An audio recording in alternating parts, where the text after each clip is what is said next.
నా ముక్కు మొగం తెలియనాడిని నడు రోడ్డు మీద పట్టుకుని నువ్వే నా మగుడు అనేయడం ఏంటండి అయ్యా? చాలా ఆశ్చర్యంగా ఉందే. ఇంతకీ ఎవరా అమ్మాయి? ఆ అమ్మాయి చేసిన పనికి చెప్పిన అబద్ధానికి నాకు ఆశ్చర్యం వేసింది అప్పలస్వామి.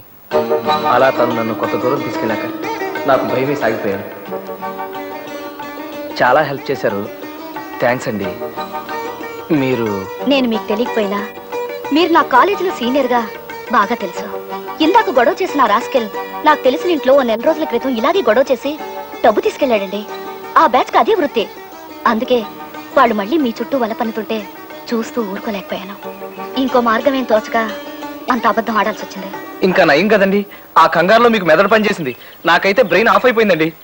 నా పేరు ఇక్ష్వాకుడని, నేను క్రీస్తుపూర్వం 620 సంవత్సరంలో మగధ సామ్రాజ్యానికి రాజునని, ఇంకా ఏమిటేమిటో అనిపించిందండి. ఈ పరిచయం సాకుగా మన స్నేహం పెరగాలని ప్రయత్నించకండి. నాకు అలాంటివి నచ్చవు. జరిగింది మర్చిపోండి. Good bye. తొలి పరిచయంలోనే నా భార్యను చెప్పడం వలన మరెందుచేతనో ఆ అమ్మాయి నన్ను ఆకట్టుకుంది. నా మనసంతా తనే నిండిపోయింది. ఆ అమ్మాయి పేరు లావణ్య. అవును, ఆ అమ్మాయి కొంతమంది ఆడపిల్లలు కలిసి ఓ ఇల్లు అద్దెకు తీసుకుంటున్నారు. I see. జాగ్రత్త గురు.